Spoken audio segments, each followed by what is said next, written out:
이런 귀한 자리에 그리고 거룩한 장소에 이렇게 불러 감사하고요. 그리고 특히 저는 이렇게 페이스북 라이브로 나가는지는 모르는데요. 여기 오기 전에도 이 비대면 강의라 그러죠. 이렇게 하는 걸 2시간 하고 왔는데 9월 내내 그렇게 하고 있거든요. 지금 뭐 대학도 그렇고 대학 밖에 있는 강사도 다 그렇게 진행하는데 저는 굉장히 힘들어요. 같은 공간을 공유하는 사람들과의 이렇게 교감이 없이 모니터 앞에서 얘기하는 게 참 힘들다라고 생각이 들고 약간 이렇게 기운이 빠져서 왔는데, 그래도 오늘은 이 교회라고 하는 공간에서 직접 이렇게 눈을 마주치고 이렇게 호흡을 함께 하면서 얘기할 수 있어서 되게 감사한 자리다라는 생각이 들고요. 또 오늘 이렇게 보여드릴 그 자료는 5월달에 그 한살림에서 이렇게 한번 얘기를 해달라고 하셨던 적이 있어요. 이렇게 포스트 코로나 이런 얘기를 하면서. 근데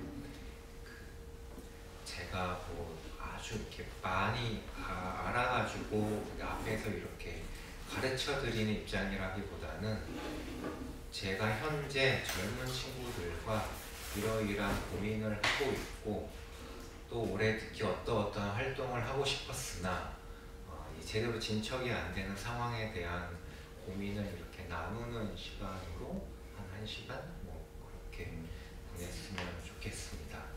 그러니까 한살림에서는 아직 제가 이렇게 정명한 학자가 아니기 때문에 잘 몰라가지고 이렇게 소개를 약간 드렸어요. 저의 데뷔작이었고 저 책은 2011년부터 14년까지 제가 박사 논문을 미국에서 쓰면서, 박사 논문 쓰는 건 굉장히 이렇게 지루한 작업이기 때문에 격주에 한 번씩 시사 칼럼 비슷하게 쓰면서 모아뒀던 책이고, 저때 제 생각은 이렇게 동양과 서양이 크게 이렇게 힘의 관계가 반전되고 있다.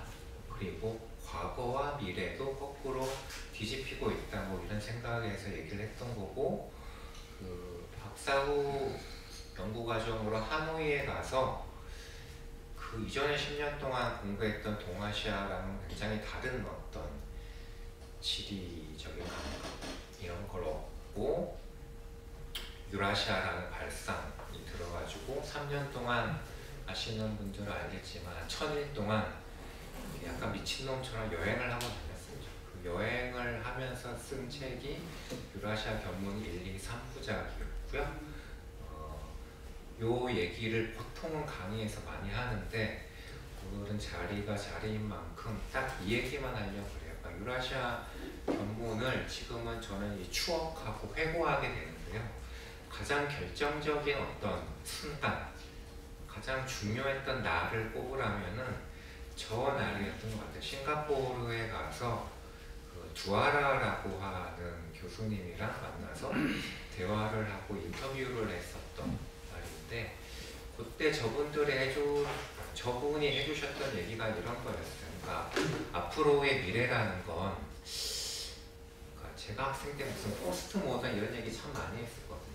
그거는 그냥 이렇게 서양 학자들이 하는 그냥 책상에서 하는 말이고, 서구적인 근대가 이제 끝나고 앞으로는 중국과 인도와 뭐 이슬람과 이 뭐 동방 종교와 이런 쪽들의 문명도 다 같이 일어나서 처음으로 다양한 문명들이 자기들의 가치를 비슷하게 발현해가는, 지금이야말로 진짜 근대, 지구적인 근대가 열린다라고 하면서 풀 모던 이런 말을 쓰셨어요. 저는 저 말이 굉장히 와닿았던 거였고, 근데 저 이 풀 모던, 이 새로운 시대가 열리는 게 결코 밝은 미래라고는 하기 힘들다라고 하시면서 하는 게 서구적 근대의 결과로 올해 우리가 전 인류가 실감하고 있는 이 기후위기나 이 전염병이나 하는 사태가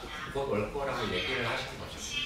그때 정말 필요한 거는 아시아의 전통을 새롭게 복원하는 거다라고 말씀을 해주셨는데, 저분이 서구 문명도 과거에 뭐 유대교, 기독교 얘기 아니라 근대 문명을 얘기하셨던 거겠죠. 이 서구의 근대 문명이 하려고 했었던 건 자연을 극복하려고 했었다.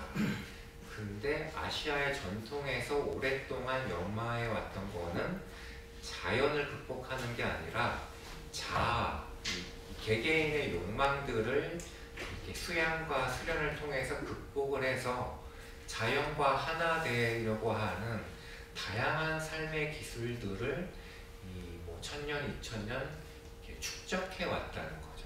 그 삶의 기술들을 현대적으로 복원해가는 사회운동이 미래의 정치, 새 정치가 될 거다. 뭐 이런 얘기를 해주셨는데, 저는 그 얘기가 이렇게 머리를 아주 크게 울리는 메시지였고, 저 마지막에 하셨던 말씀도 굉장히 멋있었어요. 앞으로는 지하에 있는 자원들, 땅 밑에 있는 그러니까 석탄, 석유, 가스 이런 거를 막 퍼올려가지고 지난 100년 동안 이 흥청망청 살았던 거잖아요. 지하 자원에 대한 의존은 최대한 줄이고 이 하늘 위에 있는 자원들, 그러니까 오래전에 얘기하면 이제 종교나 영성이나 이런 걸 보고, 아주 최신의 용어로 하면은 온라인, 디지털 문명이 열어주는 가능성 이런 걸 거예요. 그러니까 천상 자원을 최대한 활용하면서 미래를 열어가는 게 새로운 정치일 거야 라고 해주셨던 게, 제가 유러시아 경험 한 6개월 지나고 나서 저분을 만났던 거거든요. 그러니까 처음에 시작할 때는 어떤 국제 정치의 역학관계의 변화, 이 동양과 서양의 어떤 힘의 변화 이런 거에 관심이 많이 있어서 여행을 출발했다가 저분과의 대화 이후로는 이 어떤 정신적인 차원, 영성적인 차원, 종교적인 차원에서는 앞으로 어떻게 변화할 거에 대해서 관심이 많이 생겼고, 이게 예민한 독자분들은 약간 이렇게 캐치를 하시던데요. 2권으로 가고 3권으로 갈수록 점점 이 영성적인 냄새가 짙어집니다. 이런 얘기 하시더라고요. 그러니까 저 만남이 결정적이었고요. 3년 여행, 천일 여행을 마치고 저 나름대로 앞으로의 100년은 이렇게 될 것 같습니다 라고 얘기하는 거였는데요. 이번 주에 그냥 세 번째만 얘기할게요. 그러니까 지난 20세기 때 우리의 가장 중요했던 과제는 그 식민 상태에서 벗어나는 거, 이 독립국가를 만들 때의 최대 과제는 좌우합작이었던 것 같아요. 그러니까 좌우합작에 실패해서 우리는 현재까지도 이 분단국가가 되어 있는 건데, 분단국가를 극복해서 이 통일로 평화로 나아가는 과정에서도 좌우합작만으로는 앞으로는 충분하지 않고 오래된 문명과 이 근대 문명을 융합해 보려고 하는 복음합작이라고 하는 방향과 20세기는 자유주의도 그렇고 사회주의도 그렇고 세속화 일방으로 진행이 됐었는데, 이게 20세기 반기했던 이 성과 속을 다시 이렇게 결합해가는 과제, 이런 걸 함께 해가야 한반도의 평화 통일이라는 것도 민족적인 과제의 달성에 그치는 게 아니라 현재 인류가 직면하고 있는 지구적인 과제를 함께 풀어가는 어떤 프로젝트가 되지 않을까라는 생각을 하고 있었고요. 요거는 시간이 많지 않으니까 아주 간단하게만 말씀드리면, 제가 2018년도에 다시 기록을 했거든요. 그러니까 제가 98학번이라서 그 촛불혁명 이런 것도 저는 유러시아 견문하면서 외국에서 이렇게 다 봤어요. 그래서 그 외국에서 굉장히 감동적이었죠. 내가 살던 고국에서 저러한 형태의 평화적인 아름다운 형태의 이 혁명이 일어나는구나 라고 감탄하고 감동을 하고 여행을 다 마치고 2018년도에 딱 귀국을 했는데, 제가 받은 느낌은 제가 대학생 때 권력이 있고 이 권세를 누리고 힘이 있었던 분들이 재집권한 거구나, 이런 느낌을 굉장히 많이 받았고, 굉장히 이렇게 의미 있는 촛불혁명을 경험했음에도 불구하고 어떤 그 인적 구성원의 변화, 어떤 세대의 변화, 이런 거는 거의 안 이루어진 것 같다라는 느낌이 많이 들어서, 나는 앞으로 어떤 일을 해야 되지 뭐 이런 고민을 하다가, 지금 청와대와 집권 여당과 정부에 계시는 분들은 제가 볼 때는 민주화 1.0을 하셨던 것 같아요. 그러니까 독재 정권을 타도하기 위한 다양한 운동을 열심히 해오셨던 건데, 동양 정치학의 핵심 개념이 저는 이게 처음에 내성외양이라고 보거든요. 밖으로 드러나는 거는 주권자인데, 그 주권자, 모름지기 주권자라 함은 이 평생을 거쳐서 이 인격 도약, 성인에 가까워지는 훈련을 평생 동안 해야 되는 거죠. 그게 최소한 왕한테는 강제되고 강요가 됐었던 것 같아요. 근데 민주주의가 된다라고 함은 저 왕 한 사람이 누렸던 권력을 만인한테 다 이렇게 분산시키는 거잖아요. 1인 1표가 그런 거잖아요. 한 사람이 누렸던 그 권력을 만인에게 나눠주는 건데, 그 주권자라 함은 반드시 해야 된다고 이렇게 트레이닝 시켰던 그 성스러운 인격의 도약, 이 과제는 전혀 이게 수반되지 않았던 것 같아요. 그러니까 이런 걸 초등학교에서도 안 하고 중고등학교에서는 더더욱이나 안 하고, 저도 한 발을 걸치고 있는 대학에서는 일도 안 하죠. 그러면서 다 이렇게 주권자의 권한만 줄 거예요. 그러니까 앞으로의 21세기의 민주주의는 20세기의 1인 1표 민주주의에서 방기했었던 그 안으로 성스러움을 갈고 닦으라고 했던 그 과제를 만인들이 수행하게 하는 것, 그게 민주주의 2.0의 프로젝트가 아니겠는가라고 저는 그런 생각이 들었고, 그런 일을 앞으로 뭐 열심히 해보고 싶다 이런 생각도 했었던 거고, 그리고 이게 AI나 뭐 이런 얘기 많이 하잖아요. 로봇이 상당 부분 인간이 해왔던 이 육체 노동은 물론이요, 정신 노동의 상당 부분도 대신 해줄 거기 때문에 앞으로 사람들은 정말 많은 빈 시간들이 있을 거예요. 그리고 심지어 수명도 길어지죠. 100세, 뭐 120세 이런 얘기 하는데, 그 많은 시간을 뭐 하면서 보낼 것인가? 그냥 놔두면은 인간은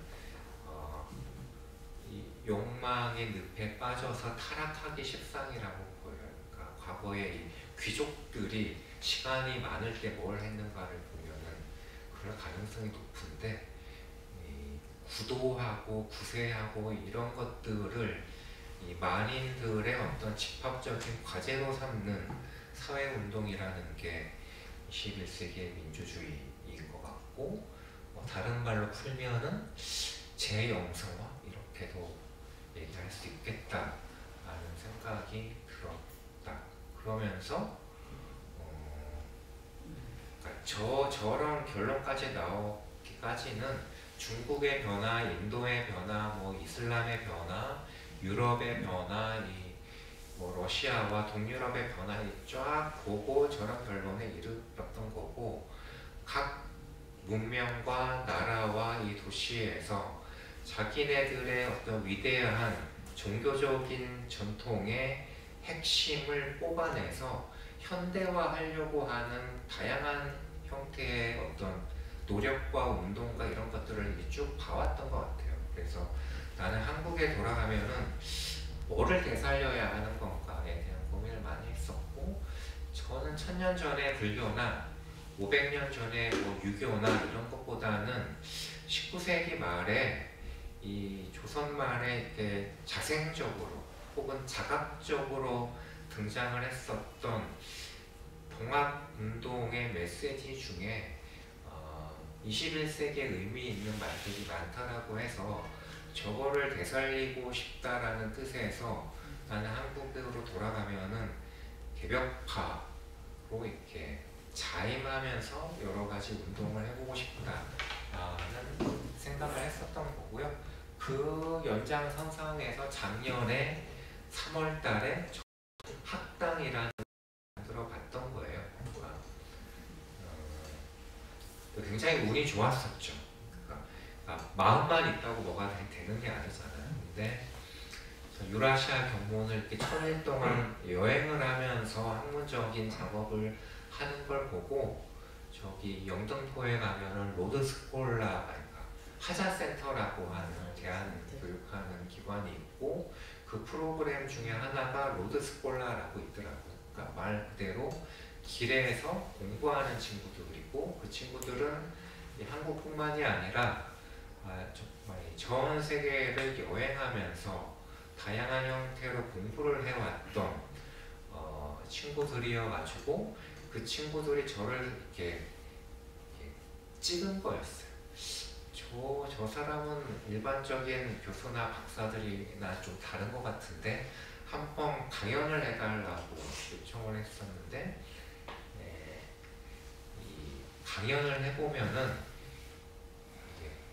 기운이 왔다 갔다 하는 게 있거든요. 어느 자리에서는 2시간 얘기하고 돌아가는 그 귀가하는 시간이 굉장히 피곤할 때도 있고요. 기가 빨리는 자리죠. 어떤 자리는 돌아갈 때 신나서 가는 자리가 있어요. 이렇게 에너지가 충전돼서. 근데 그 친구들이랑 2시간 얘기하고 갔을 때는 약간 이렇게 춤을 추는 느낌으로 돌아갔던 것 같아요. 그러니까 돌아가서도 자고 있는 와이프를 깨워가지고 만약에 이런 애들을 만났는데 정말 느낌이 좋았다 그런 얘기를 했는데 정말 다행스럽게도 그 친구들도 좋은 느낌을 받아가지고 그게 아마 2018년도 여름쯤이었고요. 그러니까 가을에 일회성, 단발성 강연이 아니라 선생님의 책으로 3차례에 걸쳐서 세미나를 한번 해봤으면 좋겠습니다 해가지고 가을에 세미나를 3번 했죠.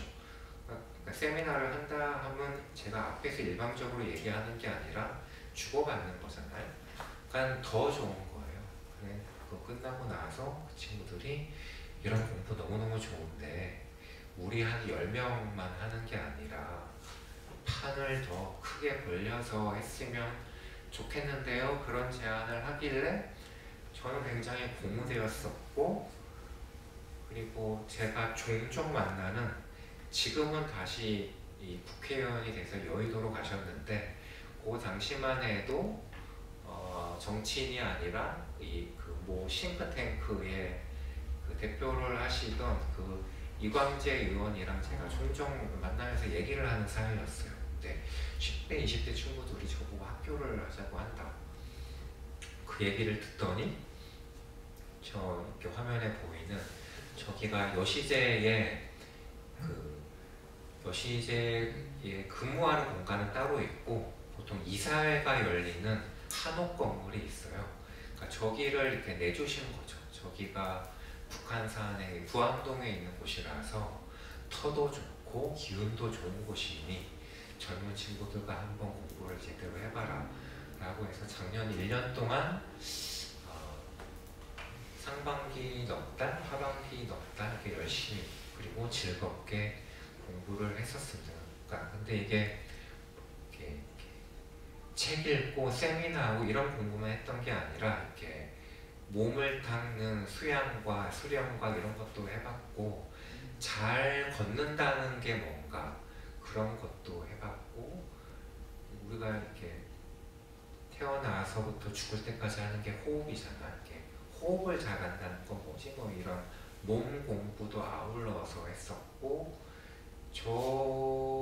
그때 그게 한 넉 달 하니까요. 약간 소문이라는 게 한 다리만 건너면 엄청 이 뻥튀기가 되잖아요. 이렇게 엄청 이렇게 뻥튀기가 돼서 이 미래의 대한대학 이런 거를 모색하는 자리에서 발표를 해달라고 해서 저 자리에 가서 제가 저런 얘기를 했던 것 같아요. 우리가 하려고 하는 개벽학당이라는 데에는 촛불세대와 지구세대를 위한 미래학교입니다 라고 했었는데, 내가 이런 얘기를 하고 왔어 라고 저 얘기를 듣더니 그 개벽학당에 있는 친구들을 저희들은 벽청이라고 불렀었거든요. 이 개벽하는 청년들이라고 해서 벽청들이 저 세대를 위한 미래학교는 잘못된 말이죠. 왜 선생님도 꼰대 같아요 뭐 그러면서 뭐를 위한 미래학교가 아니라 촛불 세대의 미래학교고 지구 세대의 미래학교라는 거죠. 자기네들이 스스로 만들어가는 학교다라고 해서 뭐뭐를 위한이라는 말도 지웠던 거고요. 그러니까 저희가 표방하려고 했던 건 그 지난 동아시아의 1000년의 역사를 이렇게 되돌아보면은 주희가 대학이라는 체계를 만들잖아요. 그렇게 해서 그 고등교육기관으로서의 대학은 유교가 핵심 텍스트였고 거기에서 배양하려고 했던 인재의 어떤 상이라는 거는 군자였죠. 그 나라와 그 사회를 이끌어가는 군자였던 것 같고 19세기 이후로 우리가 받아들였던 그 대학 유니버시티라고 하는 서구의 고등교육기관은 그 서양의 학문, 서학이 학문적인 바탕이었고 이 기존의 유학과 그 유니버시티의 가장 큰 차이는 전공이 있는 거예요. 무슨 과 이런 게 있는 거잖아요. 그거를 4년 동안 배우는 거잖아요. 그러면은 4년 동안 그 전공을 마스터하고 나오면은 한 20년 내지 30년 동안 이 사회에서 어떤 역할을 하면서 먹고 살 수 있는 게 보장이 됐었던 딱 20세기의 어떤 고등교육 기관이었던 거죠. 근데 이 앞에도 한 이렇게 얼굴만 보면은 20대가 2분 정도 계신 거 아닐까 싶은데 앞으로는 그 대학 전공이라고 하는 것의 유효기간이 저는 5년도 안 된다고 봐요. 그런데 100년 이상 살아야 된다는 거는 전공이 중요한 게 아니라 끊임없이 자기가 하고 싶어 하는 일을 만들어 갈 수 있는 능력을 배워야 되는 거예요. 20대 초반에. 그러니까 요즘 말로 하면은 이 구직, 구업 뭐 이런 게 중요한 게 아니라 창직하고 창업할 수 있는 능력을 배워야 하는 거죠. 그러니까 그런 거를 하는 건 크리에이터라고 요즘 많이 하는데 그것도 약간 식상한 표현이기도 한데 그런 걸 하는 학교가 되고 싶습니다라고 해서 시작을 했었고 시작할 때 저희 표가 뭐 이런 거였고요. 좀 넘어가면은 저런 미래의 대학을 모색하는 자리에서 발표를 해달라고 초청받은 것도 굉장히 인상적이긴 한데 더 놀라웠던 반응은 그 일본의 큐슈에 가면요 그 이토시마라고 하는 작은 도시가 있어요.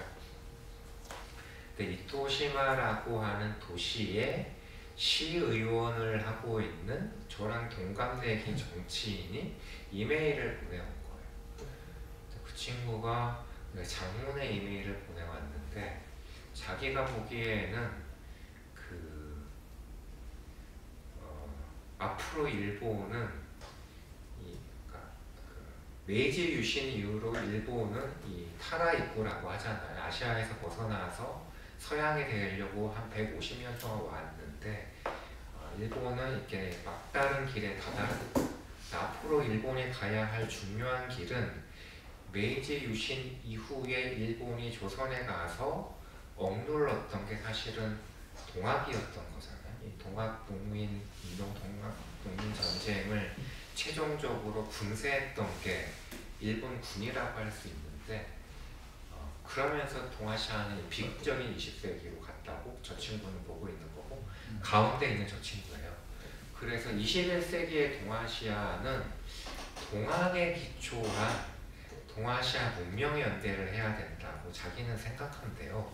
그러면서 저한테 연락을 해온 거죠. 제가 동학의 기초한 개벽 학당을 한다는, 그러니까 저 친구랑 저랑 이어주기 위해서 몇몇 친구의 물밑 작업이 있긴 했었어요.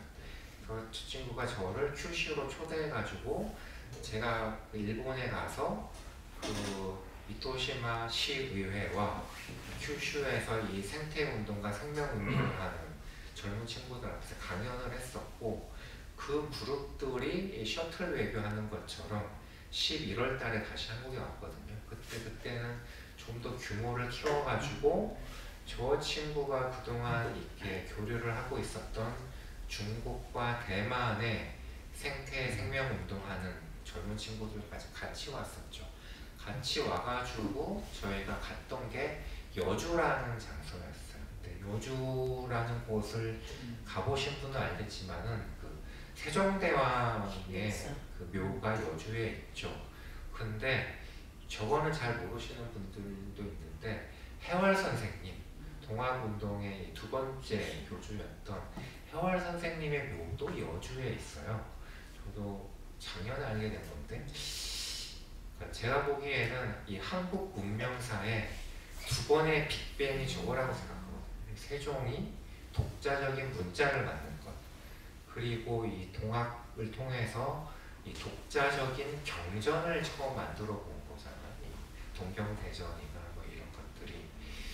근데 저 위대한 두 명의 스승이 한 곳에 묻혀 있길래 동아시아 친구들이 왔을 때 그 여주를 같이 갔었죠. 가서 여기가 그 해월 선생이 묻혀 계시는 요 앞에 가서 저희가 다 같이 절도 드리고, 너무 엄숙하지 않게 즐거워하시라라고 하면서 이 훌라 이렇게 춤도 춰주고 있는 저런 모습이에요. 이렇게 춤도 같이 춰줬고, 근데 여주에 가면은 해월 선생님이 마지막으로 피신했던 장소도 있는데, 그 장소가 그냥 방치되어 있었거든요. 저희들이 저런 이렇게 표지도 만들어 드렸어요. 직접 이렇게 나무에 새기고 색칠도 저희들이 해가지고, 지금은 가면은 저거를 따라서 가면은 묘지까지 갈 수 있고, 저 노래를 동아시아 친구들이 같이 불렀었죠. 이렇게 난내 낯설라는 노래인데, 가사 혹시 보이시나요? 잘 안 보일까요? 그럼 한번 읽어드릴까요? 네. 이렇게 난내 났어, 난리가 났어, 가보년에 난리가 났어. 모든 것을 빼앗겨버린 그들은 말했지. 사사천, 물물천, 이천십천, 인내천, 시천주, 조화정, 영세불망, 만사지. 모든 것은 하늘이라고 그들은 말했지.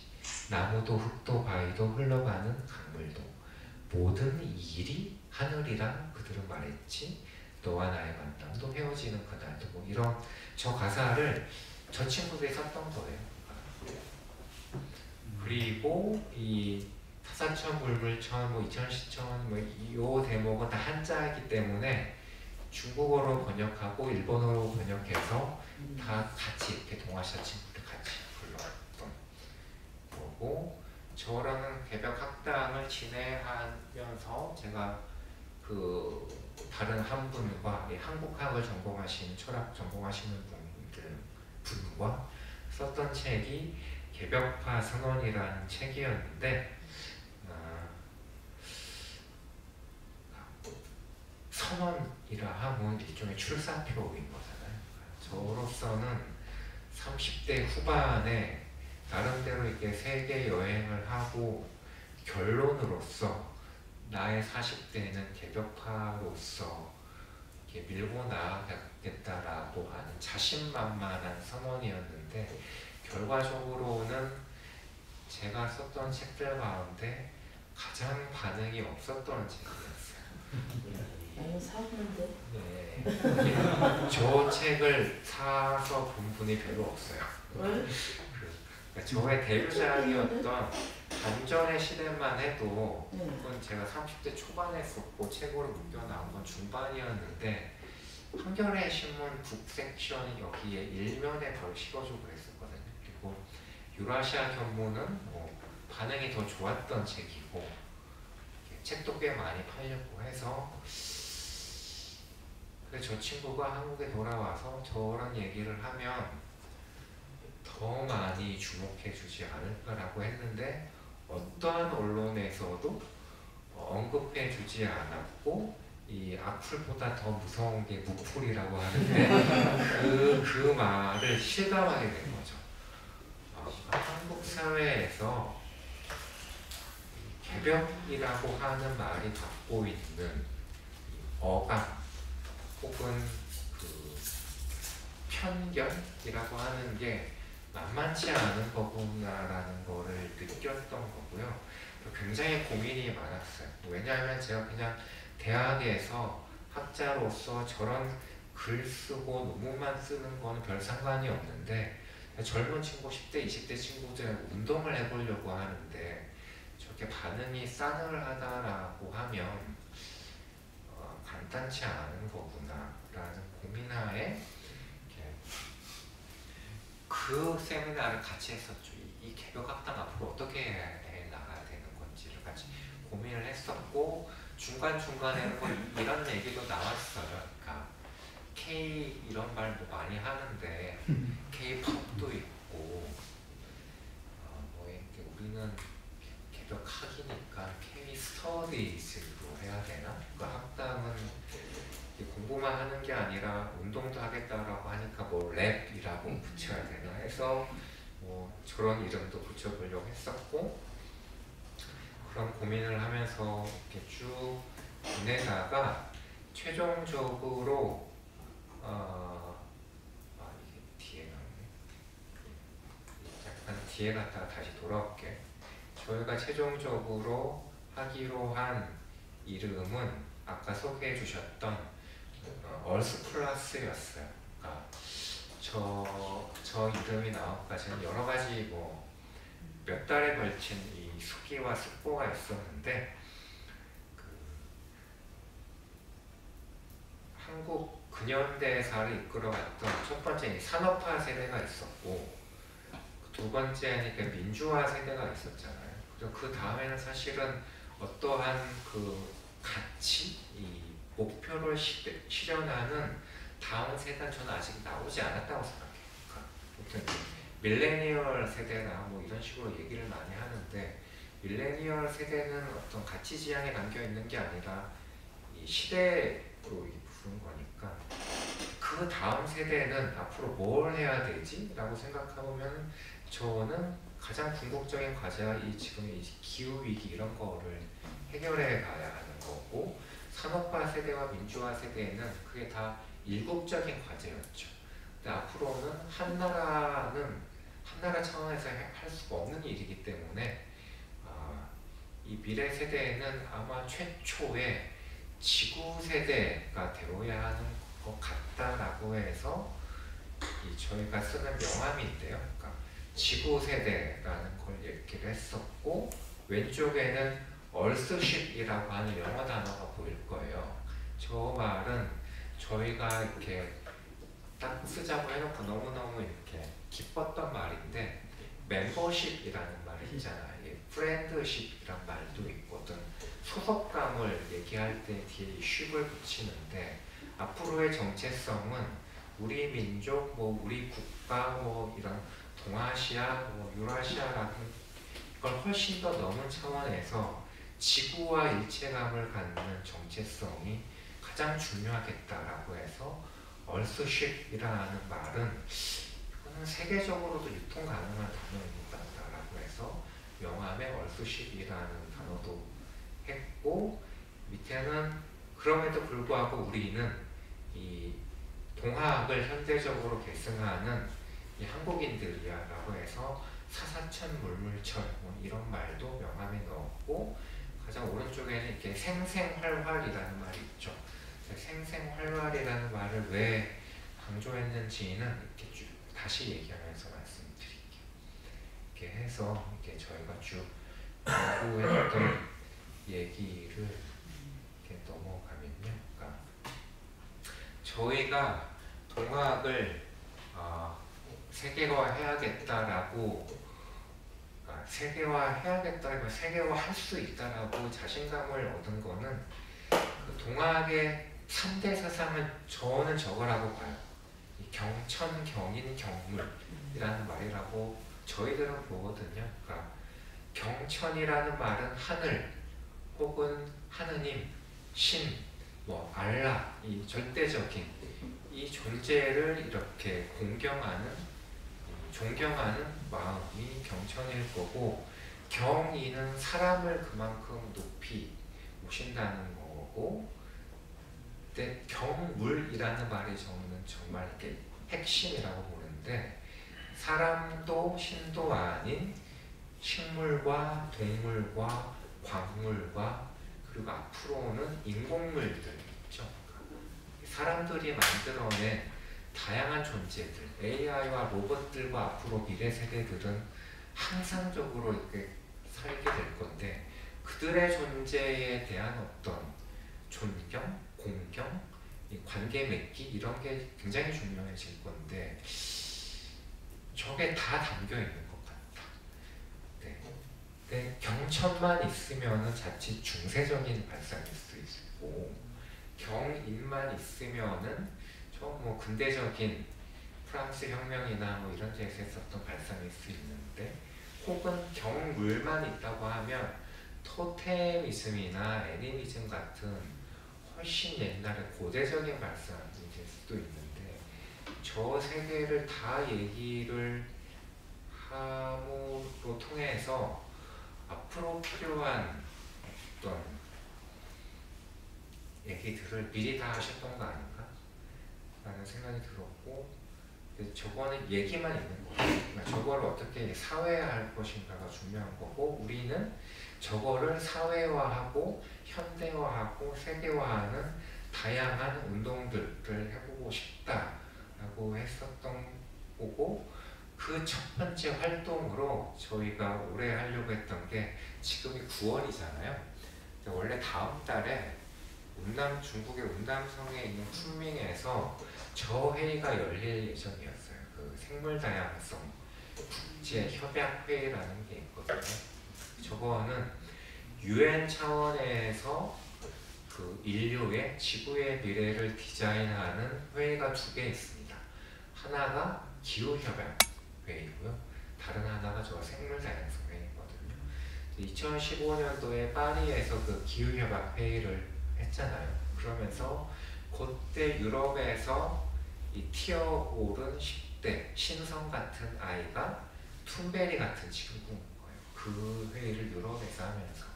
근데 마침 올해 또 하나의 인류의 미래를 기획하는 생물다양성 회의가 쿤밍에서 열린다고 하니, 우리 동아시아의 10대, 20대의 청소년과 청년들이 저기 가서 툰베리 못지않은 중요한 메시지를 세계에 발신해보자 라고 저희끼리는 으쌰으쌰해서 의기투합을 했었죠. 그래서 이 작년에 하반기 가을에 열심히 공부했던 게 이런 거였어요. 지난 100년, 200년은 이 사람을 하늘처럼, 사람을 신처럼 여기는 이 인권선언, 이런 게 중요했었던 거잖아요. 그래서 20세기의 해방사라는 것도 보면 인권을 부여해주는 대상을 계속해서 확장해 갔던 거예요. 처음에는 부르주아만 누렸었고, 처음에는 귀족이나 이런 사람을 누렸던 게 자산계급이 누렸고, 다음에 노동계급으로 확장이 됐고, 여성으로, 유색인종으로, 최근에는 이 성소수자 이런 사람들까지 다 인권을 보장하는 식으로 쭉 이렇게 역사가 진보해 왔죠. 근데 그 인권이 확대되어 가는 과정의 반면으로 이 지구의 자연 환경은 계속 역설적으로 안 좋아졌던 거거든요. 그러면 앞으로의 민주주의는 인간 넘어서의 어떤 민주주의, 포스트 휴먼, 약간 학술적으로 얘기하면 저런 형태의 민주주의가 되어야 하는 것 같고, 지구적인 민주주의로 갔고 인간을 넘어서는 만물의 민주주의 이런 것까지 가야 되는 것 같다. 그러면은 만물을 어떻게 법적으로 그 권리를 보호해주고 보장해줄 수 있는 거지?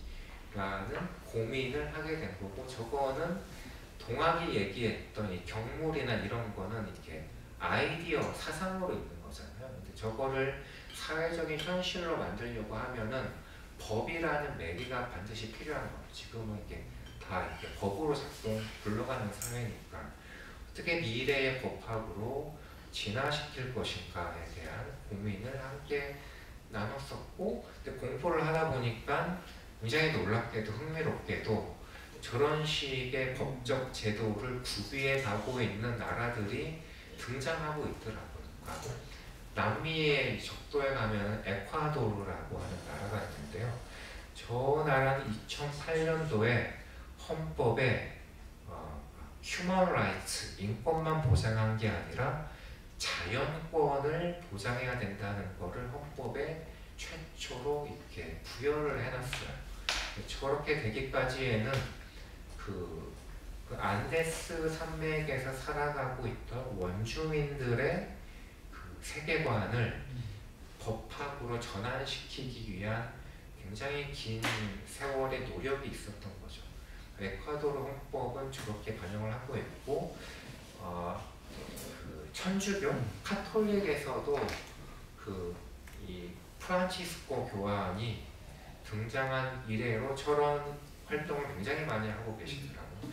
저 찬미받으소서라고 하는 책이 2015년도에 나왔더라고요. 2015년도에 저 책을 출간하신 이유는 파리에서 기후협약회의가 열릴 때 세속적인 지도자들을 이렇게 자극을 주려고, 각성을 시키려고 빨리 내셨다고 하던데, 저 책에서 하셨던 말씀, 좋은 말씀이 굉장히 많은데 제가 굉장히 인상적으로 봤던 건 이 교회, 성당의 역사를 이 천년 단위로 이렇게 끊으면서 첫 번째 천년은 이 유럽, 이 서구에 살고 있는 사람들한테 복음을 베풀었었고, 두 번째 천년에는 아메리카와 아프리카와 아시아에 있는 사람들까지 이 하느님의 말씀을 이렇게 전파하려고 우리 교회가 노력을 해왔고, 다음 천년은, 다음 밀레니엄에 우리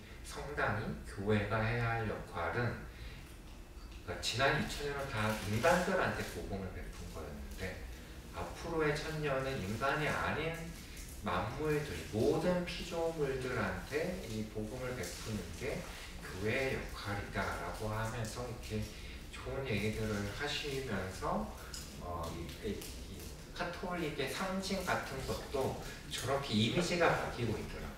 그러니까 저거 십자가를 가운데 놓고 우리 식으로 얘기하면 천지인 이런 감각을 비주얼로 이렇게 보여주는 거고, 얼스케어, 지구를 모시고 돌보고 살리는 것, 이게 이 교회의 역할이다. 이런 식으로 진화하고 있는 것도 좀 굉장히 흥미로웠고, 성모 마리아의 상도 이렇게 바뀐 데도 있어요. 그러니까 아기 예수, 사람 예수를 품고 있는 게 아니라 그 예수가 살아가고 있는 터전이 궁극적으로 지구라고 하는 행성이기 때문에 그 행성을 이렇게 품고 있는 저런 이미지도 등장하고 있고, 저 그 성모 마리아 뒤에 이렇게 붉은 배경으로 되어 있고 더 뒤에는 까맣게 되어 있잖아요. 저거는 그 빅뱅 이론을 이미지화한 거라고 하더라고요. 그러니까 그 천주교 차원에서도 이 현대 과학의 이론을 수용을 하면서 진화해 나가고 있는 흥미로운 풍경인 것 같다라는 생각이 들고, 이게 저희가 해보려고 했던 게 품명에 관해서 해보려고 했던 게 이건데요. 20세기에 인권이라고 하는 개념이 널리 확산되면서 생겼던 중요한 게 이 전범 재판 이런 거였어요. 국제사법재판소 같은 거 만들어서 인간이 인간을 대량 학살하는 행위에 대한 그 사법적인 단죄를 인류가 최초로 해본 게 20세기죠. 처음에 있는 사진이 그 뉘른베르크 재판일 거예요. 나치 독일에 대한 심판, 사법적인 판결을 해봤던 거고, 오른쪽은 도쿄 재판이죠. 이게 일본이 하면서 했던 거에 대한 판결 이런 거였는데, 사실은 인간이 인간을 대량으로 학살하는 것 못지않게 인간이 다른 종을 학살하고 있는 규모와 속도가 더 어마어마하잖아요. 저건 어떻게 해야 할 것인가. 교황님도 에코사이드 이런 말을 하시던데, 바이오사이드, 지오사이드 이런 거 있는 건데, 저희가 쿤밍에 가서는 인간이 아닌 다른 종이 인간을 기소해서 이 20세기 인간이 했던 그 행위들을 한번 판결해보는 모의 법정을 열어보려고 했었어요. 그래서 법학 공부도 하고 했던 거고. 그러면은 이런 것도 한번 한국에서는 해볼 수 있는 거죠. 그러니까 강의 기본권이 뭐냐? 강의 기본권은 어디서 시작되죠? 보통 산에서 말하잖아요. 그게 시작인 거고, 마지막은 바다로 흘러가는 거. 그게 강의 일생일 수 있는데, 그 강의 기본권을 자꾸 이렇게 방해하고 억압하는 인간들의 행위가 있는 거죠. 그러니까 강한테 그런 권한을 인정을 한다면, 저는 어떻게 판단해 볼 수 있는 건지를 앞으로는 생각해 볼 수 있는 거고, 조금 더 사고를 이렇게 급진적으로 진전을 해보면 21세기는 거꾸로 인권을 제한한다기보다는 이 절제가는 100년이 될 수도 있겠다. 그러니까 인간이 누리고 있는 기득권을 자발적으로 포기해가는 또 위대한 결단이 필요한 시점인 것 같다. 저런 거는 뭐 이렇게 정치적인 영성이라고 표현할 수 있겠다라는 것도 드는데, 유럽에서 툰베리 이후에 등장한 이 친구들이 그 멸종 저항 운동하는 그런 친구들이 있죠. 그러니까 이제 막 21세기에 태어났더니 이 폭염과 뭐 다양한 기후 위기들이 항상적으로 닥쳐오고, 이렇게 코로나 등등등이 있어가지고 저 친구들이 이렇게 다양한 형태의 사회 운동을 하는데, 유튜브나 이런 데서 보면은 약간 저는 살기의 느낌을 받았어요. 어떤 분노와 절망과 울분에 차이는 것 같은.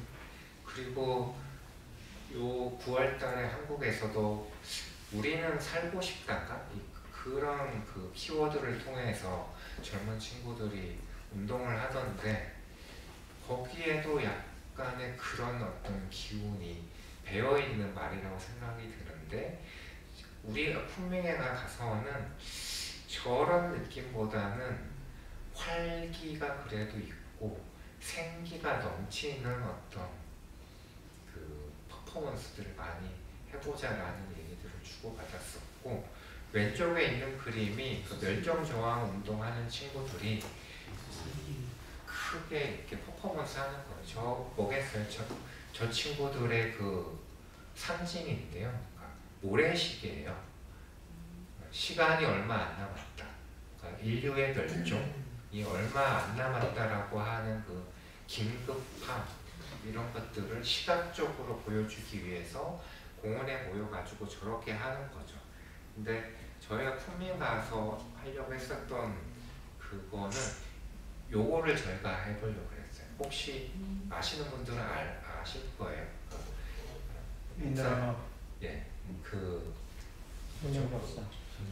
안상수 선생님이 만드신 그 생명평화 문이라고 하는 건데, 가운데 사람이 있고 왼쪽에 뭐 이렇게 물에 사는 생물들, 하늘에 나는 생물들, 그리고 이 들과 산에 사는 동물들이 오른쪽에 있고 위에는 식물들을 이미지한 거고 해와 달 이게 다 같이 이게 연결 예 그쵸 다 그 연결된 그 이미지잖아요. 그래서 쿤밍에 가면은 저희는 이 동아시아의 10대 20대들 모여가지고 저 모양처럼 이렇게 다 늘어져 가지고 전 세계에 메시지를 던져야지 뭐 이런 얘기를 했었고 제가 저게 같이 갑시다 하고 열심히 꼬셨던 사람 중에 하나가 이효리 씨기도 해요.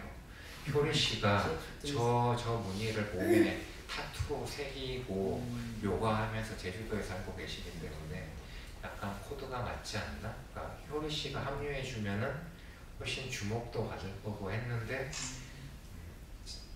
제가 하는 얘기가 별로 매력이 없었는지 예능을 열심히 지금 하시는 게 있고 저런 공부를 하고 원래 저 쿤밍회의가 다음 달 10월 10일 날 열릴 예정이었어요. 그러니까 2020 10월 10일 1020은 동아시아 10대 20대가 주체가 된다. 저 했고 이 프로젝트 쿤밍이라고 저희가 이름을 붙였었고 전체 캐치프레이즈는 내 한 몸이 꽂히면 온 세상이 봄이 이거였어요. 저것도 해월 선생님이 하신 말이에요. 그러니까 저런 말들을 전 세계인들이 한번 공유할 수 있게 해보자. 활기가 있고 생기가 넘치게 해보자라는 것도 저런 말과 통하는데 저렇게 으쌰으쌰를 하고 저는 크리스마스 직전에 겨울방학 때 뉴질랜드로 갔습니다. 갔던 이유는 저런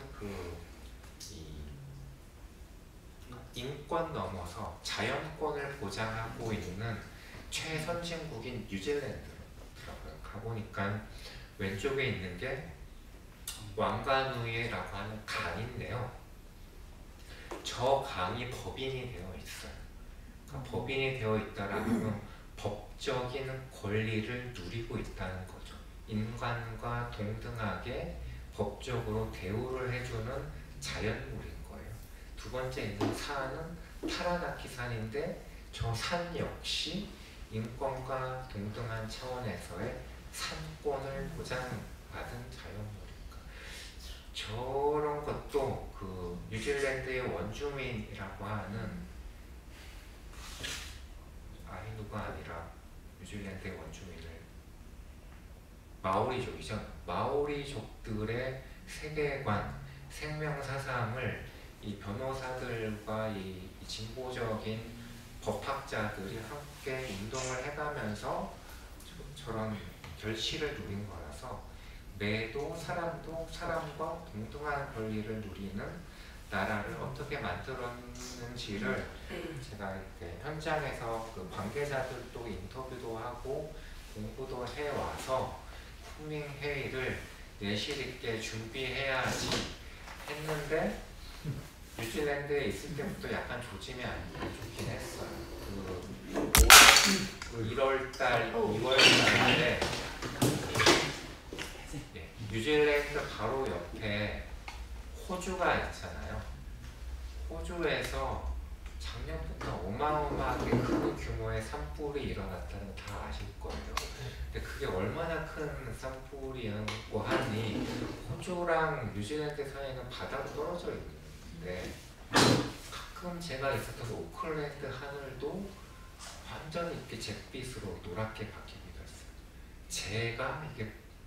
제가 어마어마하게 많으니까 바다를 건너서 오클랜드도 덥고 그 뉴질랜드의 남섬에 가면은 만년설이 있는 산들도 있는데 그 산들이 다 이렇게 노랗게 제가 쌓여가지고 이상하다 그랬었는데 아니나 다를까 2월 말에 한국에 귀국할 때 보니까 한국에서 그때 코로나가 아주 폭발한 그 시점이었고 뭐 이런 게 시사지의 주요 이미지로 나온 거죠. 이렇게 지구가 셧다운되는 그래서 뭐 이런 것도 있었어요. 그 내셔널 지오그래픽에서 했던 4월달에 했던 특집호의 표지인데요.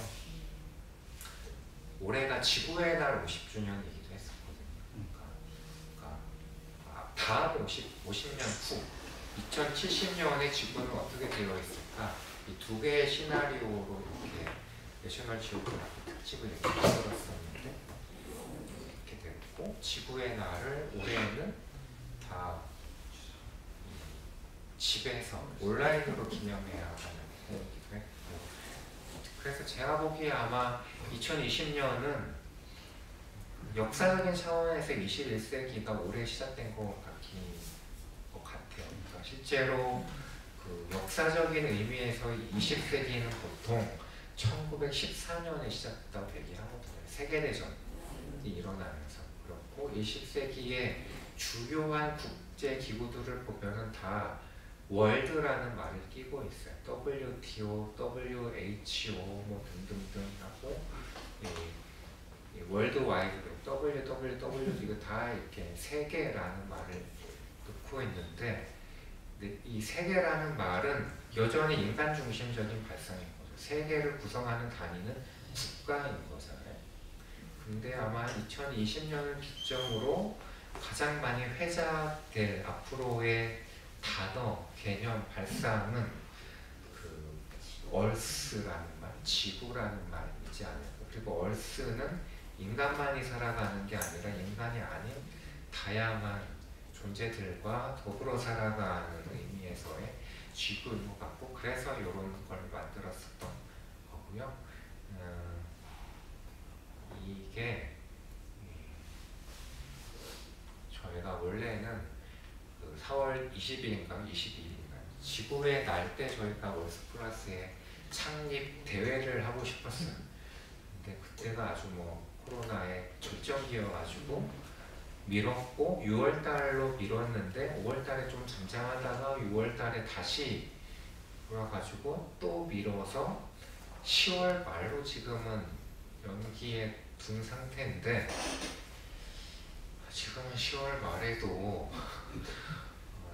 이제 저희가 사실은 그 여러 가지 준비를 해봤던 게 반드시 야외여야 한다고 생각하고, 저녁에 이 달과 별 아래에서, 하늘 아래에서 저희가 이미지로 보여주고 싶었던 게 과거의 지구에서 이 다음 지구로 이행하는 중간 단계에 우리 얼스플러스가 있습니다라는 걸 공간적으로 꼭 보여주고 싶었던 거거든요. 근데 그거 하려면은 보러 오시는 분들도 저희가 생각하기에 100분 이상이 있어야 되는 건데,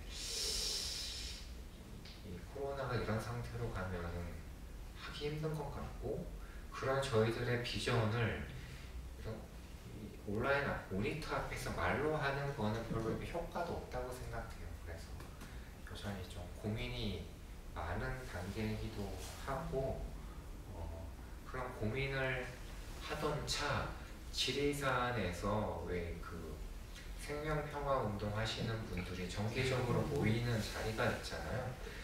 제가 5월달에 그 한살림 운동을 오래 하셨던 이병철 선생님이 이번에는 한번 꼭 와보라고 하셔가지고 갔는데, 그때 가서 보니까 그 새마을운동회에 지금 회장을 맡고 계시는 정성원 선생님을 그때 처음 뵀어요. 근데 그분이 2년 전에 중앙회장이 되셨고, 새마을운동 그 조직을 활용을 해서 전혀 다른 운동을 하고 계시더라고요. 생명과 평화와 공경운동을 하는, 저는 그게 굉장히 인상적이었고, 그래서 이런 생각도 했었죠.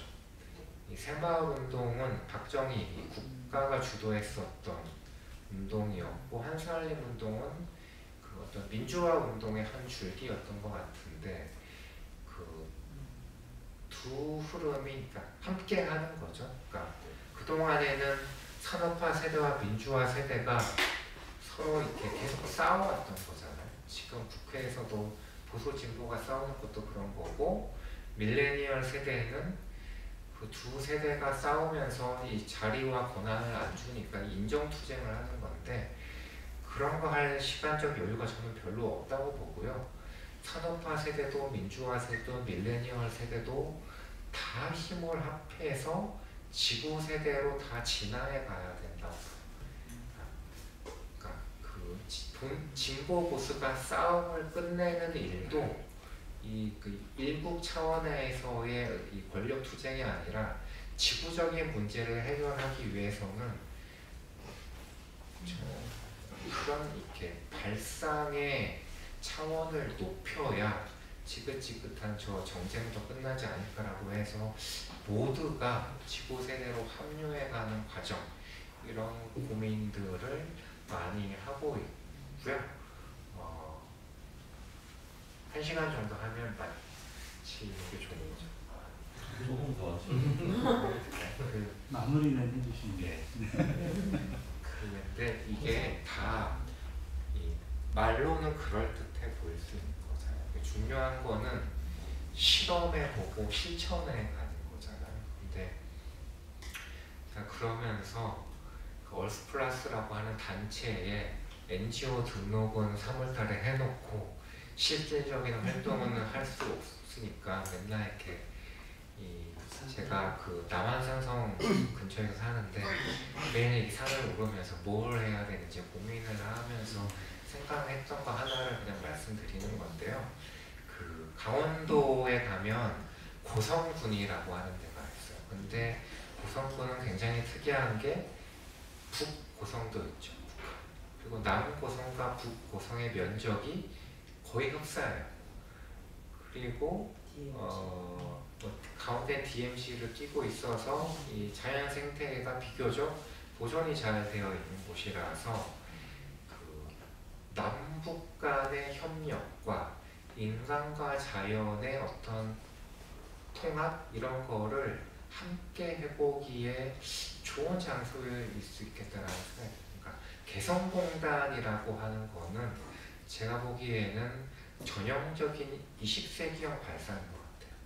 남한의 자본과 기술을 북한의 싼 노동력과 결합해가지고 세계 시장에 팔겠다라고 하는 그 발상은 지금은 멈춰져 있으니까 하루빨리 전 재가동되기를 원하지만 그게 21세기의 비전은 아닌 것 같고, 저런 곳에서 이 생명이라고 하는 문명, 그걸 키워드로 하는 실험을 해볼 수 있는 현실적인 공간을 만들어 보면 좋겠다라는 생각이 들어서 고성을 저는 몇 번 왔다 갔다 했었고, 이게 고성에 가면은 그 통일전망대라고 하는 곳에서 보이는 금강산 그 일대인데, 고성이라는 데가 그 남쪽 끝에는 설악산이고요, 북쪽 끝은 이 금강산이에요.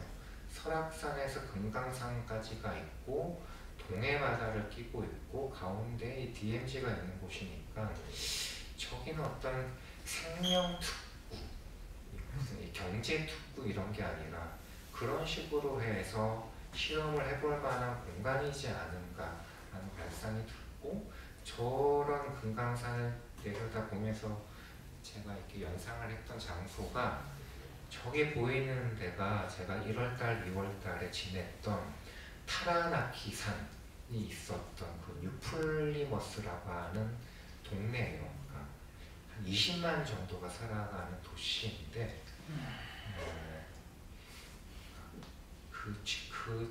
저 도시가 굉장히 재밌었던 게요. 그러니까 뉴질랜드에는 임팩트 비자라는 게 있어요. 그러니까 그 지구를 살리는 문명적인 실험을 하고 싶은 의지, 뜻이 있고 어떤 기술이 있고 뭐 어떤 그런 마음이 있다라고 하면은 3년짜리 비자를 내줘요. 거기에 와서 그런 실험을 마음껏 한번 해봐라. 저는 굉장히 좋은 제도라고 생각이 들었고, 그 제도의 바탕으로 해서 실험을 하고 있는 친구들도 만났었는데요. 고성 같은 데서 저런 거 한번 해보면 좋겠다. 그러니까 개성공단은 남북만 함께 하는 거잖아요. 이 민족적인 프로젝트였는데, 고성 같은 데에서는 남북과 저기 지나면 맞은편에 일본이 있고 위로 가면 러시아랑 중국도 있는 거잖아요. 이 동아시아, 동북아의 10대, 20대, 그러니까 10대, 20대로 한정할 필요는 없죠.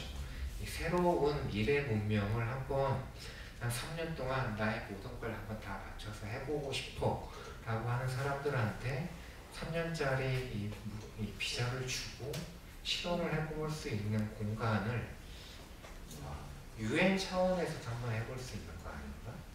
이렇게 그냥 이렇게 말을 붙인 건데 생명 문명 파일럿 도시 이런 거 한번 해봅시다 라고 해서 실제로 어떤 분의 도움으로 최무선 지사님도 만나가지고 올해 그 여름에 얘기를 드리긴 했는데 2년 후에 임기가 끝나신대요. 그래서 본인이 하기는 뭐 간단치 않다 뭐 이런 얘기를 하시던데 그런 거 해보고 싶은 생각이 있고, 그리고 제가 약간 강원도에 거점을 두고 있는 분들을 막 이렇게 만나서 꼬시고 다니고 있어요. 그러니까 이 강금실 장관이잖아요. 저분은 그 자연분들한테 이 법인을 부여하는 거를 지구법이라고 하는데요. 한국에서 지구법 연구를 가장 열심히 하시는 분이더라고요. 그리고 굉장히 운이 좋게도 올해 3월달인가 4월달에 강원도 문화재단의 이사장이 되셨어요. 그래서 강원도에서 뭘 해볼 수 있는 뭐가 있어가지고 뵙고 있고, 제가 개벽학당을 실험할 수 있게 도와주셨던 이광재 씨는 다시 이 국회의원이 되셔서 그런 도움을 줄 수도 있는 분인 거고, 옆에 있는 여자분은 재현주 선생님이라고 잘 모르실 수도 있는데 그 임팩트 투자라는 거 있죠. 그러니까 기후나 환경이나 요즘에는 왜 이렇게 콩이나 버섯 가지고 이렇게 고기 만드는 그런 비즈니스 이런 것도 있잖아요. 그런데 집중적으로 이렇게 금융적으로 이렇게 후원해주는 임팩트 투자를 하시는 분인데, 저분도 대관령에서 사세요. 대관령에서 4일 동안 자연과 함께 살다가 3일은 서울에 나와가지고 이렇게 일을 보시는 분이거든요. 저분도 강원도에 거점이 있고, 지금 새마을 운동회에서 저 하시는 정성원 회장님도 사실은 베이스 캠프가 오랫동안 강원도 오셨고, 저분은 짐 로저스라고 세계적으로 유명한 그 북한의 전 재산을 투자하겠다라고 의사를 밝히고 있는 분인데, 저분을 어떻게 만나서 고성에 저런 미래도시를 한번 만들어 보고 싶다고 하면 투자해주지 않을까 라고 하는 이 꿈을 꾸면서 지내고 있죠. 그래서 고성에서 뭐 이런 거 한번 해보고 싶습니다 라는 게 있고, 이게 저희가 원래는 창립 파티 때 이렇게 포스터로 만들었던 건데, 이렇게 지구세대, 드디어 한국에서 산업화 세대, 민주화 세대 다 지나가지고 지구적인 문제를 자신의 첫 번째 과제로 삼고 해결해 가고 실천하려고 하는 사람들이 등장합니다라고 하고 나오고 싶었으나 4월달에 못했고 6월달에 못했고 10월 말에 꼭 해보고 싶은데 어떻게 될지는 모르겠다. 저게 안 되면 제가 언제까지 다반산성을 계속 오르내리면서 고민을 계속 해야 될지 모르겠는데, 현재 저는 그런 고민을 하는 단계다라는 거를 말씀드리면서 제 얘기는 마칠까 합니다. 들어주셔서 감사합니다.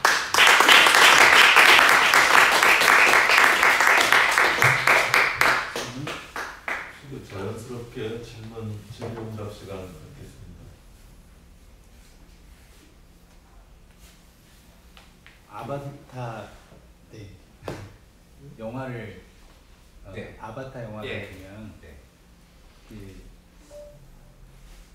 지구인들과 생명 공동체가 함께 이제 싸우는데 그런 느낌이 들었어요. 그래서 후반부에 강의 들으면서 지구 세대가 해야 되는 건 인간들끼리의 어떤 노력으로 가는 것보다 동식물, 자연과 함께 움직일 수 있는 에너지를 만들어야 되지 않나. 그래서 자연이 그거를 묶어놓은 것 같아요. 인간들끼리 뛰쳐나오는 가지고 뭔가 뻥 터지는 것보다 네. 네. 우리랑 같이 하자라는 게 아닌가. 네. 사람들끼리 이제 지구 세대에 대한 이슈를 해서 지구에 대한 운동을 하는 것에 멈추지 말고 네. 조금 더 네. 자연과 만나서 네. 자연이 일으키도록 동물들이 동참하도록 하는 운동으로 좀 더 확장이 되면 좋겠다. 사람들의 이슈를 넘어서 그러니까 생명체들이 네. 발현할 수 있는 것들을 다시 끌어모아서 같이 나오는 게 어떤가. 그렇죠. 네. 저희들도 저도 전적으로 공감을 하고요. 근데 다만 이렇게 앞으로 저보다는 그 당사자인 10대, 20대들의 어떤 발랄한 상상력과 창의력이 필요한 대목일 것 같긴 한데 그것도 이렇게 말로는 그러니까 할 수가 있는 거잖아요. 근데 실제로 어떤 식으로 그거를 구현해 나갈 것인가는 저도 구체적인 그림은 잘 안 만들어지긴 해요. 그러니까 뉴질랜드에서 하는 것도 그 산과 강에 법적인 권리를 부여함으로써 인간들이 거기를 함부로 하지 못하게 하는 제도적인 장치를 마련해 둔 거지, 거기서도 이렇게 인간과 인간이 아닌 존재들이 그들의 어떤 이 생명력을 최대한 발휘하면서 함께 살아간다라고 하는 어떤 거를 새롭게 디자인해 나가는 것까지 보지는 저도 못한 것 같거든요. 그러니까 그거는 좋은 아이디어가 있으면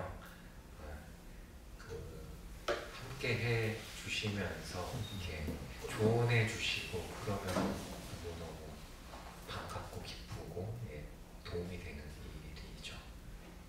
그 뉴질랜드의 산에 네. 그 세계 최초로 이제 그 자연물의 법 인격을 뭐라고 표현했죠? 법인이 된 거죠. 법인이 네.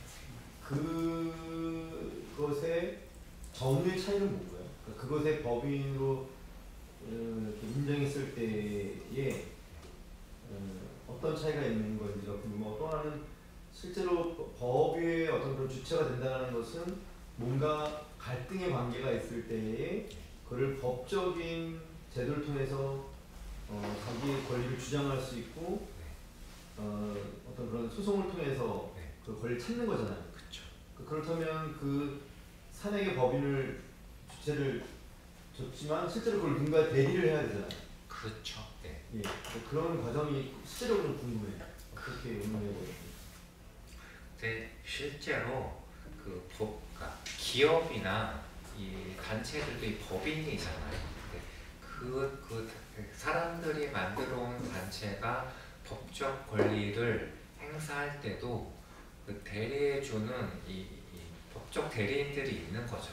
근데 저 왼쪽에 있는 강이 처음 이렇게 법인이 되는데요. 저 강은 그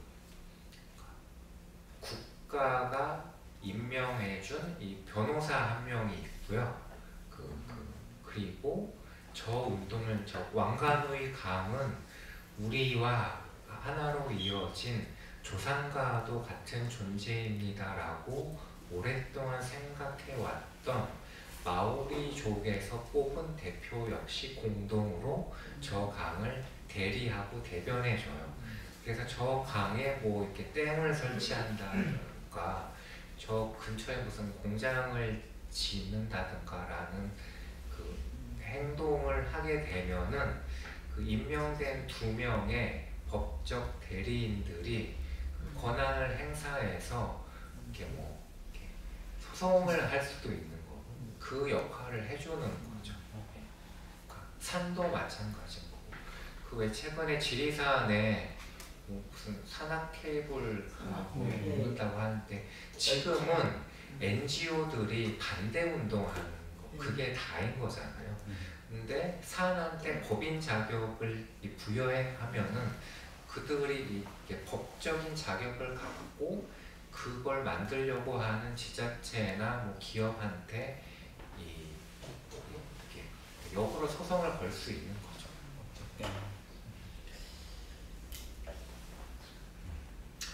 그 우리가 예살기라서 그 사실 저도 이제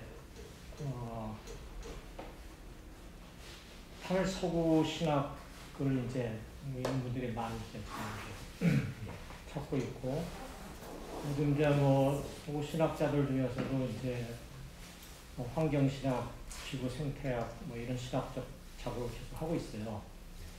근데 저는 이제 우리 유병환 교수님께서 여러 많은 사람들 상대로 얘기하니까 사실 성서에서 기본적으로 갖고 있는 게 지금 오늘 말씀하신 거하고 같은 얘기를 하고 있다는 얘기를 제가 전하는 겁니다. 네. 무슨 얘기인가 하니,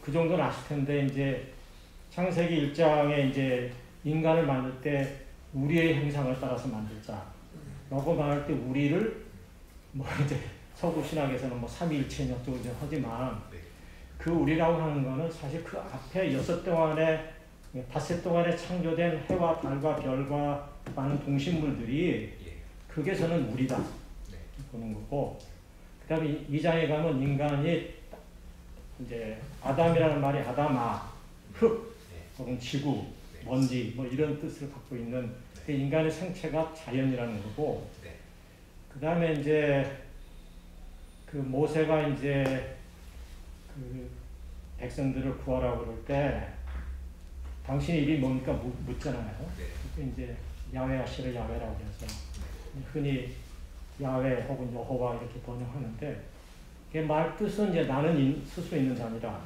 그래서 그거를 한자 말로 옮기면 그대로 자연이에요. 그리고 성서 곳곳에 성서의 인물들이 예수를 포함해서 다 광야에서 하나님의 말씀을 받습니다. 그 광야가 뭔가 하니 히브리어로 하늘의 말씀이 들리는 곳이란 말이에요.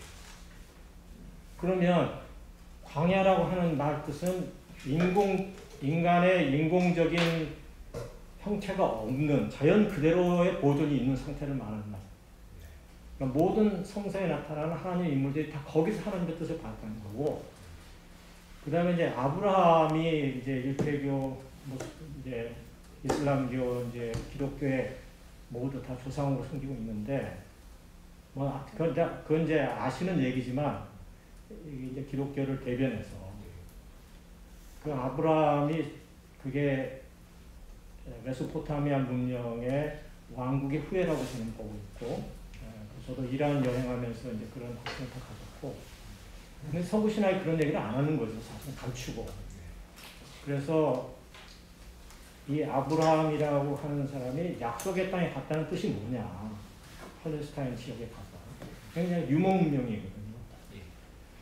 그러니까 땅을 사유화하고 계속 땅을 확장하는 제국 문명에 너는 떠나라. 그래서 작은 공동체로 함께 살아가는 유목문명, 자연과 더불어 함께 나가는, 땅을 소유할 수 없는, 개인이 소유할 수 없는 그런 문명으로 가는 게 사실은 기독 성서의 기본적인 핵심이었다는 거죠. 근데 이제 서구로 넘어가면서 이게 완전히 이질화가 됐고, 그리고 인격신으로 변해버렸고, 구원이라는 것이 인간이 천국에 가는 걸로 이렇게 지금 완전히 와전돼 버린 이 상황이 오늘 한국 기독교, 세계 기독교 다 망친 이제 이게 그래서 뭐 저도 이제 간간히 그런 것들을 통해서 이게 지금 말씀하시는 신학적으로, 성서적으로 이게 어트 플러스라고 하는 이 개념을 이게 원래 기본적인 기독교의 정신이었다. 라는 걸 이제 말씀드립니다.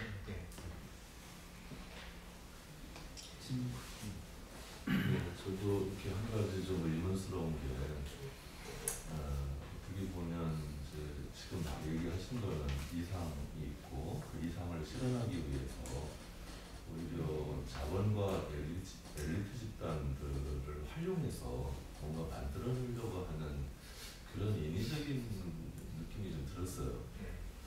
오히려 이 지구세대 그리고 우리가 그리는 미래는 오히려 그걸 부정하고 이 들어가야 되는 게 아닌가.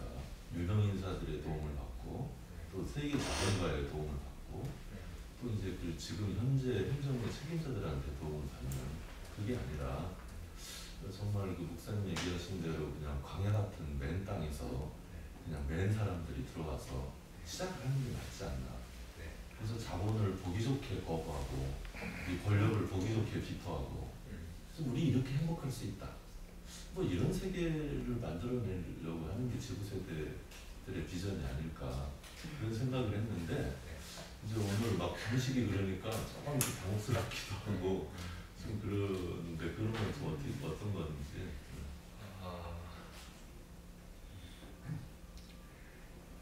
이상과 현실 사이의 딜레마일 수 있는데요. 그러니까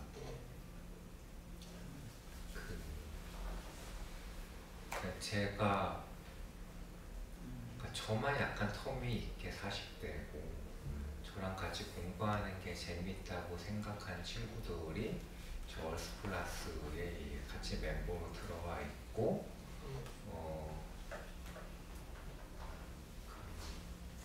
근데 옛날에 공부만 하는 걸로 족할 수 있는 친구들은 아니니까 그들이 생각하고 지향하는 바를 그러니까 어디선가 해보고 싶은데 그 공간을 얻는 것도 사실은 간단한 게 아니라고 생각해요. 이렇게 저기 서해에 뭐 보름도라고 하는 데에서 아까 이렇게 잠깐 이렇게 포스터도 보여드렸는데 지구생활 캠프 뭐 이런 것도 저희끼리 해보기도 했었는데요. 그건 정말 그냥 캠프인 거고요. 이 새로운 문명까지는 아니더라도 새로운 삶의 양식을 지속적으로 실험할 수 있는 터전은 저런 데가 안 되는 거거든요. 그래서 제가 하는 역할은 저건 것 같아요. 그러니까 제 주변에 저런 멋있는 의식이 있고 감각이 빼어난 친구들이 있는데 한번 이렇게 멋있게 놀아볼 수 있는 자락을 한번 깔아봐 주십사. 무대가 필요합니다. 그 무대를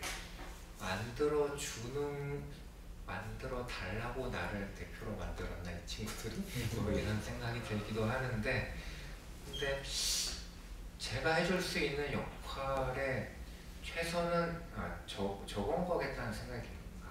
맨날 같이 공부를 하고 뭐 제가 뉴질랜드는 뭐 이렇게 했대라는 거를 강의를 하고 강연을 하는 건 그거는 기왕에 있었던 대학이나 이 학교에서 충분히 할 수 있는 일이에요. 그러니까 다음 스텝으로 가기 위해서 가장 필요한 거는 그러니까 저런 실험 공간이 없으면요 맨날 이렇게 미디어를 대상으로 시위하고 퍼포먼스하고 하는 것밖에 할 수 없어요. 젊은 친구들이 하는 게. 그래서 권력과 자본에 의탁하려고 하는 거라기보다는 자본과 권력을 잘 설득해서 다음 문명으로 가는 어떤 이렇게 이 숨구멍을 좀 이렇게 열어주십사 하는 단계다. 근데 말씀해 주신 것처럼 저도 오락가락하는 건 분명히 있습니다. 방식은 기본적으로 저런 방식은 되게 근대적인 방식인 것 같아요. 네. 새로운 세계를 열어가고 싶은데 네. 방식은 근대적인 방식을 선택할 수 있겠는가? 이 세계를 바꾸는 사람들의 구조는 광야로 나가죠. 정말로 작죠. 네. 고성같이 큰 거 생각 안 하면 되죠. 실험 대상이 한 학교잖아요 지금. 그러면 실험을 짧게 잘라서 하면 되는 거죠. 자기들이 할 수 있는 만큼만.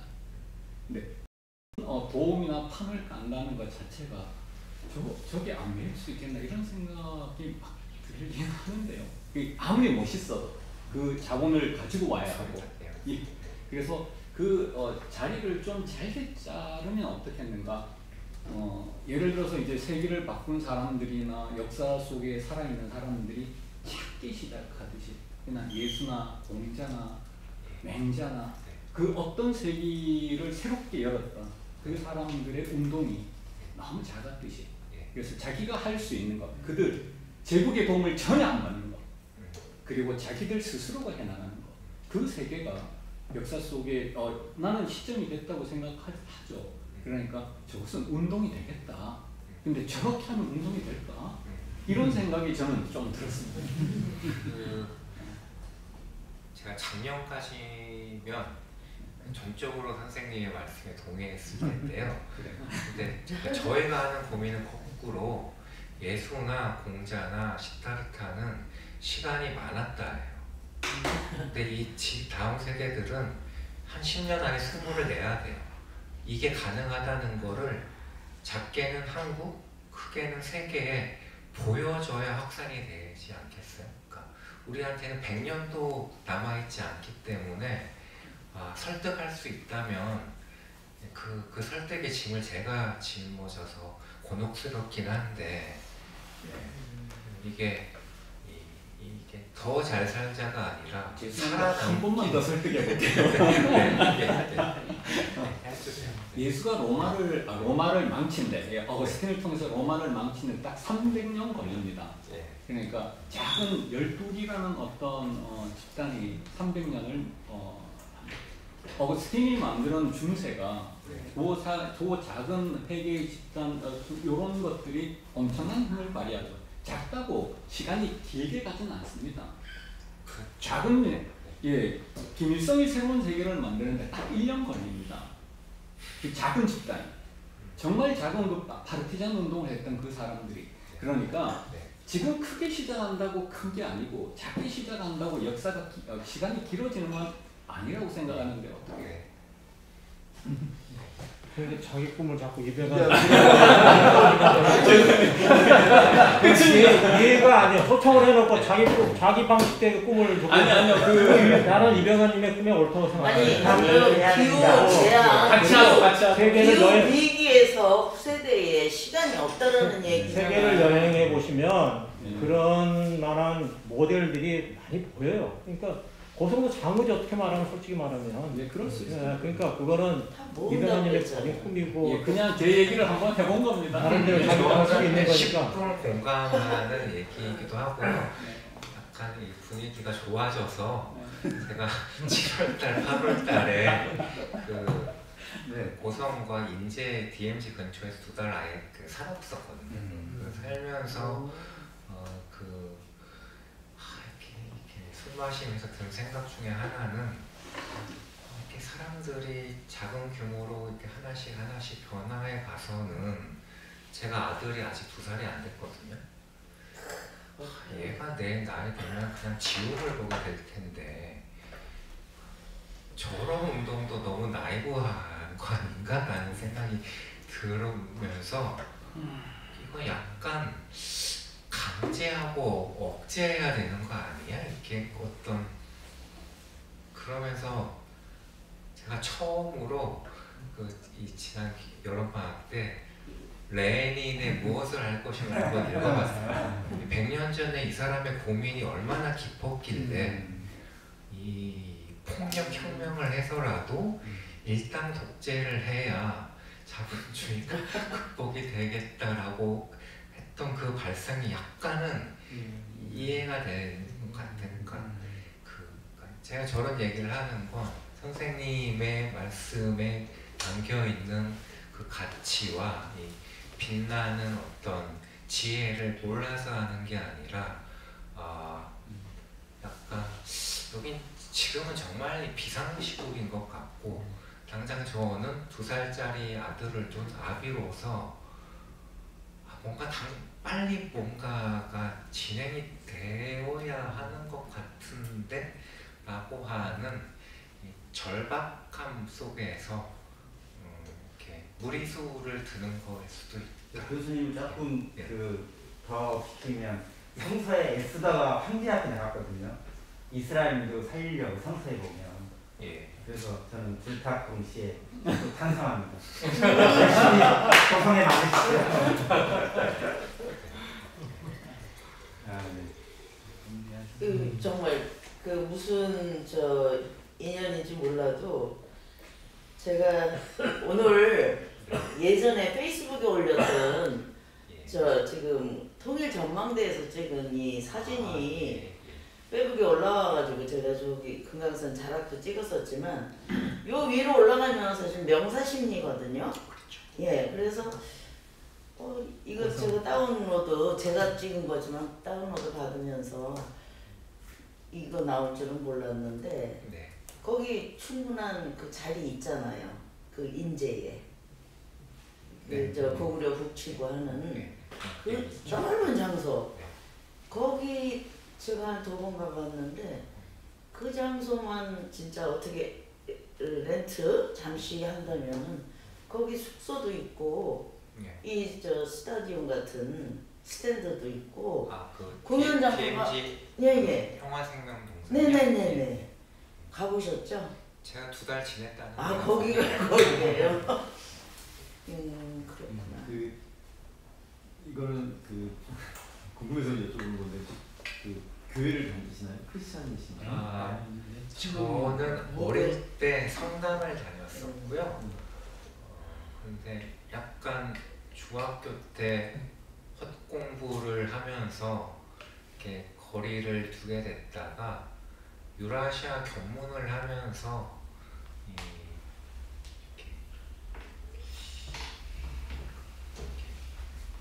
교황이라고 하는 사람도 다시 보게 되고, 그리고 특히 메르켈 총리라고 하는 분이 목사의 딸로서 이렇게 이 신실한 크리스찬의 이 마음을 가지고 이렇게 세속에 나와서 이 정치를 하는 분이, 그러니까 그런 걸 보면서 다시 이렇게 화해하고 때문에 다시 이렇게 그쪽으로 마음이 많이 가게 되어 있는 상태.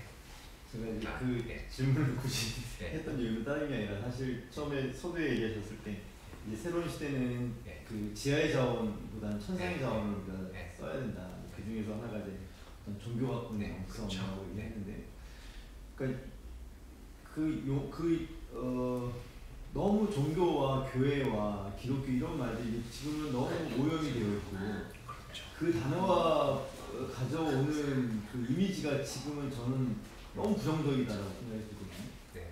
그리고 얼마 전에 사실 좀 이전 영화이긴 한데 호텔 뭄바이라는 영화를 보면서 이슬람 그 근본주의자들이 갖고 있는 그런 그 폭력성이나 테러리즘에 대해서 정말 경악을 했었고, 근데 마찬가지로 지금 정가훈이 보여주는 이런 모습 때문에 제가 어디 나와서 목사란 말을 진짜 못하고 다니고 있는데, 물론 이제 아까 예를 들어서 메르켈이나 교황 같은 어떤 그런 또 다른 종교의 모습이 있고, 하지만 대다수의 종교인들은 제가 볼 때는 너무 오히려 누구보다 더 소극적이고 영성이라는 것이 아니라 오히려 자본의 영을 더 갈구하는 사람들인데, 그 용어를 어떻게 좀 구분하는 방법이 없을까요? 새로운 용어는 없을까요? 그거는 저보다 목사님 먼저 이렇게 찬을 해 알려주셔야 되지. 저는 이 유라시아 견문하면서 종교보다 영성이라는 말을 많이 쓰긴 했었죠. 사실 종교란 말을 빼고 그냥 영성이라고 하면, 그러니까 제 종교화 이런 말은 쓰진 않았고요. 제 영성화라고 표현을 했었는데, 얼마나 적당한 표현인지는 모르겠는데, 저는 뭐 그러니까 더 정확한 말이 있을 수는 있겠는데, 제 영성화라고 제가 표현했던 그런 방향으로 가고 있는 흐름들도 적지 않게 봤었고요. 그리고 한국에서는 정말로 필요한 것 같아요. 그러니까 이 교회뿐만이 아니라 교회도 그렇고 학교도 그렇고 정치하는 분들도 그렇고, 사실은 기업하고 이런 분들도 그런 게 굉장히 중요한 자기 관리 이런 얘기 많이 하는데 자기 관리의 가장 핵심은 이 자기 수양인 것 같고 그런. 지구 형성하면 되겠네요. 온 생명체가 어우러진 형성, 지구 형성, 영성이 지구 형성하면 제가 그렇게 얘기할 수도 있죠. 네. 다행입니다. 그래도 이 자리는 교감이 잘 되는 장소인 것 같아가지고 네, 즐겁네요. 네, 또 질문이 없으면 마무리하겠습니다. 수고해 주신 감사합니다.